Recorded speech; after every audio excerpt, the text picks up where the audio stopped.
Welcome to new lecture. In this lecture we will study the quartiles. सबसे पहले देखते हैं क्वार्टाइल होता क्या है. Quartile it's just for an example. Before explaining the main definition I would like to explain you. आप देखो कि मेरे पास में एक सपोज़ करो एक लंबी लाइन है. इस लाइन के मुझे 4 सेक्शन करने हैं और चारों इक्वल पार्ट्स होने चाहिए. तो मुझे कितनी जगह पे कट लगाना होगा? 3 प्लेसेस पे. सपोज़ करो इसको मैंने दे दिया Q1, ये हो गया Q2 और ये हो गया Q3. Fine. This one is an Q3. ये लाइन है A एंड B. इसके A B लाइन के मैंने 4 इक्वल पार्ट्स किए हैं. पर 4 इक्वल पार्ट्स करने के लिए मुझे कितने कट्स लगाने पड़े? यहाँ पर 3. और तीनों जो सेक्शन हैं, तीनों सेक्शन कैसे हैं? इक्वल है. ठीक है. इसी को हम कहते हैं क्वार्टर. अगर मैं एग्जाम्पल लूँ तो यहाँ पर देखो, जनवरी, फरवरी, मार्च, टोटल हमारे पास में 12 मंथ्स हैं. ठीक है. अगर मैं इसमें बात करूँ फर्स्ट क्वार्टर की, तो फर्स्ट क्वार्टर मेरा कहाँ आएगा? जनवरी, फरवरी, मार्च के बाद. तो here it is in Q1. After 3 month यहाँ आ जाएगा मेरे पास में Q2. आफ्टर 3 मंथ यहाँ मेरे पास में आ जाएगा Q3. अब आप ये देखो, first quarter 3 month, second quarter 3 month, next quarter again 3 month and the last one 3 month. मैंने क्या किया? पूरे ईयर के इक्वल 3 पार्ट्स कर दिए. First quarter, second quarter, third quarter and fourth quarter. Actually quartile जो होता है वो यही है कि हम क्या करते हैं, पूरे सेक्शन को या पूरा जो भी हमारे पास में डेटा सेट होता है उसको हम 4 इक्वल पार्ट्स में डिवाइड कर लेते हैं. ठीक. यहाँ एक चीज़ और देखो, अगर मैं हाफ़ की बात करूँ, अगर मैं इस ईयर के 2 इक्वल पार्ट्स करूं, तो यहाँ देखो ये Q2 आता है. और आपको ये पता है कि जो मीडियन होता है ना, जो हम मीडियन कैलकुलेट करते हैं, तो मीडियन भी क्या करता है? सेंटर पे से डिवाइड करता है डेटा को. ठीक है. Always remember the second quartile is equals to median. This is the main important point. Okay. Now you can see here the definition. What the definition says? Quartiles are 3 values. Okay, 3 values. Which one? Q1, Q2 and Q3. That divides an ordered data set into 4 equal parts. 3 values है. हमने क्या किया है? 3 cut किए हैं हमने, लेकिन हमें इक्वल पार्ट्स कितने मिले हैं? 4. With each part containing approximately 25% of the observation. आप यहाँ देखोगे कि भाई ये 25% है, ये 25% है, ये 25% है और ये 25% है. टोटल मिला के कितना हो गया? 100%. Fine. Now the first quartile which is denoted by Q1. The values below which the first 25% of the observations are lie in the first quartile. Fine. Second quartile, as you can see, median, which divides the data into 2 equal parts. Okay, that means the 50% of the data. And third quartile, the value which below 75% of the observation. Fine. So that is actually your quartile. Now for calculating the quartile, which formula we will use, and in the exam what kind of question you will see. To see here, there is one more formula and they can ask you what is the quartile deviation, or in the question they can ask you find the quartile deviation. So there is the formula Q3 minus Q1 and divided by 2. That will be the formula for quartile deviation.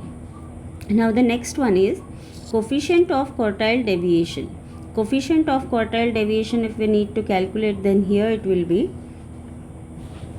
that is Q3 minus Q1, Q3 plus Q1.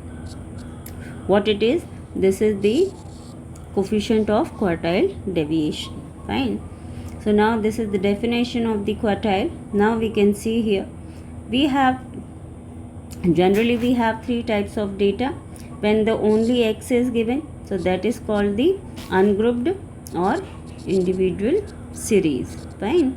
The next one is the discrete data and continuous data. For the discrete x and f will be given. For the continuous class interval and frequency will be given to you. Fine. So which formula we will apply for calculating all these? So I am just explaining you one by one. Suppose if the data is given, that is only x, there is only x is there. Fine. So if you need to calculate q1, then you are going to apply here the formula n plus 1 by 4th observation. Fine. You can write it like this, n plus 1 by 4th term. Fine. For the second quartile, you can multiply with 2 the same observation. This is after the calculation. Now if you are using the same one, this is going to be cancelled, but only for तो इस trick से याद करोगे तो आपको easily याद रहेगा. ठीक है. 3/4 going to multiply with n+1 by, you can write it similarity. I just would like to explain you n+1 by 4th observation. See here. So 1, 2 and 3 simple. अगर आपके पास में जो ऑब्जर्वेशन है n क्या होगा यहाँ पर, number of observation. Fine. And first quartile निकालना है, 1 से मल्टीप्लाई कर दो. सेकेंड क्वार्टाइल निकालना है, यहाँ आपको ये दिख रहा है n+1 by 2 है, लेकिन जब हम इससे इसको कैंसिल करेंगे तो हमें n+1 by 2 ही मिलेगा. ठीक है. बट याद रखने के लिए आपको ये सीक्वेंस से अगर आप याद करते हो इस मेथड से तो आपको इजीली याद हो जाएगा. Fine. And here is the total number of observation. ये किसके लिए अप्लाई करेंगे हम, इंडिविजुअल सीरीज़ के लिए. If the data are continuous, that means the class interval is given to you. Here the same trick you can use it. What is the same trick? See, this is the formula. As you can see, this is the formula for median. Remember this. Only the changes is going to be happen in this formula at this place. Fine. So here, if you are going to write this formula, 1 into n by 4 f into h. The second formula you can learn it, L plus, and now here you can multiply with 2 because we are calculating the second quartile, and n by 4 cf by f into h. In the third quartile again there is an L, and going to multiply 3 by 4 into n. Fine. cf by f into H. आप चाहें तो अगर ये learn कर सकते हैं तो इससे लर्न कर लीजिए ये वाला सेट, या फिर अगर आपको सीक्वेंस में याद करना है तो आप इस सीक्वेंस से भी याद कर सकते हो. राइट. तो दीज आर दी फॉर्मूलाज. अब यहाँ पर एल क्या होगा, so that will be the lower limit किसकी, जो क्वार्टाइल क्लास होगा. जैसे हम मीडियन कैलकुलेट करते समय सी एफ और टोटल नंबर ऑफ फ्रीक्वेंसी निकालने के बाद हम क्या करते थे भाई, सबसे पहले हम चेक करते थे कि सी एफ के अंदर जो n/2 है वो कहाँ लाई कर रहा है. ठीक. तो यहाँ पर भी हम उसी तरीके से इन वैल्यूज़ को कैलकुलेट करेंगे. So we can check this out. See here you have given only the individual series. Fine. For an example, see here there is an x only is given to you and you have to find the quartile, first quartile, second quartile, third quartile. First count the number of observation, 3, 6, 9, 12 and 15. So n is equals to 15 you have given. Fine. The first quartile, so again applying the 1 into n plus 1 by 4th term. Fine. As you can see, this one is 4. Now going to multiply with 2 and the remaining term, and you will get it 8. The next one is, you can see 3 is going to be multiplied with this, so this one is an 12. So after arranging the data, we can check this out here. These are the quartiles. Fine. Q1, Q2 and Q3. Now there is one more thing, that is the interquartile range, IQR. Interquartile range, that is the difference between the third and the first quartile. fine. It measured the spread of the middle 50% of the data and is not affected much by the extreme values, outliers, fine. So this is your intra-quartile range. This is the formula Q3 minus Q1. अगर exam में पूछा है find the intra quartile range, that means you need to calculate Q1 and Q3. May be possible if you have given like Q1 is given to you, Q3 is given to you, and you have to find the interquartile range. Only you need to remember this formula. Fine. If you remember this formula easily, you can calculate the value. So here it is, its answer is 16. Fine. Now here you can see I have taken one example, and here you need to find the quartiles for the following frequency distribution. Okay, here the class interval is given to you and corresponding frequency is given. So first what we have to do, we have to find the cumulative frequency CF. जैसे हम median में भी CF निकालते थे, तो quartile भी उसी का एक सेक्शन है. वहाँ मीडियन में हम हाफ में डिवाइड करते थे, क्वार्टाइल के अंदर हम 4 इक्वल पार्ट्स में डिवाइड करते हैं. फाइन. तो इसके लिए हमें CF की रिक्वायरमेंट होगी ही. CF कैसे निकालते हैं? फर्स्ट जो फ्रीक्वेंसी है उसको एज इट इज़ लिखो, फिर ये फ्रीक्वेंसी और इन दोनों को ऐड करके हम यहाँ लिख देते हैं. तो 9 + 5 दैट इज़ 14. अब इस 14 और 12 को हमें ऐड करना है. कितना हो जाएगा? 26 we will write it here. Now the next one 26 + 8, so that is 34, and 34 + 6, and that is going to be 40. So now here sum of all the frequency is equals to 40. Fine. For the first quartile, what is the formula? You can see for calculating the first quartile, our formula was L plus 1 into n/4 minus CF divided by F into H. ये हमारा formula था. हमेशा ध्यान रखना quartile निकालते समय यहाँ जो टर्म होगी वो हम कैलकुलेट करेंगे. तो हमने n/4 किया, सो दैट इज़ 10. अब 10 हमें कहाँ देखना है? फ्रीक्वेंसी कॉलम के अंदर देखना है, या तो 10 या 10 से बड़ा कौन सा फ्रीक्वेंसी टर्म है यहाँ पे CF कॉलम के अंदर. तो भाई 10 तो नहीं मिला, लेकिन 10 से बड़ा कौन हो गया? 14 हो गया.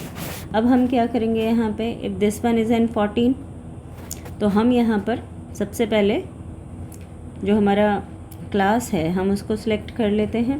तो ये हमारे पास में आ गई फर्स्ट क्वार्टाइल के लिए क्लास, और इसी के अकॉर्डिंग हमें यहाँ पे फॉर्मूला फिट करना पड़ेगा.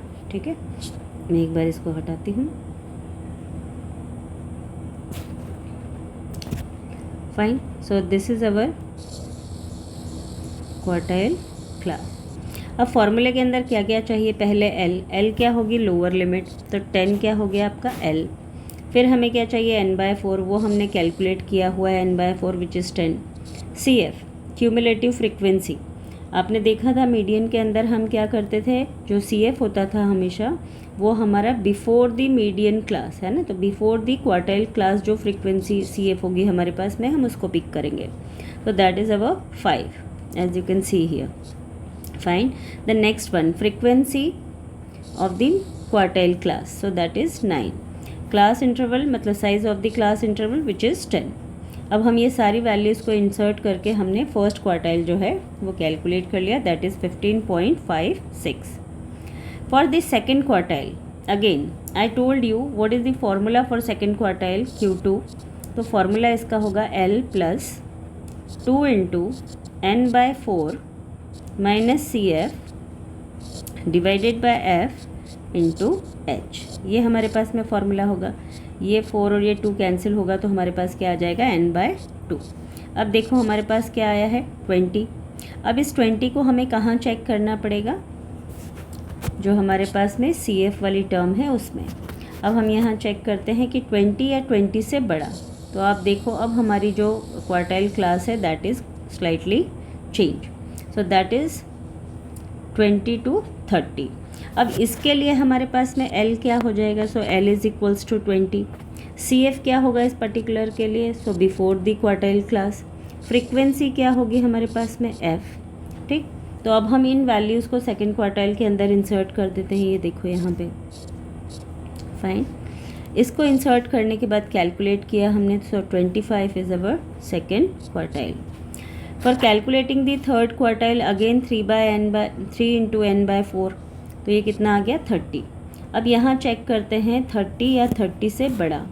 ठीक, तो 30 और 30 से बड़ा हमारे पास कौन होगा, तो यहाँ देखो 34 है, तो हमारा नेक्स्ट मीडियन क्लास जो है, सॉरी क्वार्टाइल क्लास जो है वो ये हो जाएगा.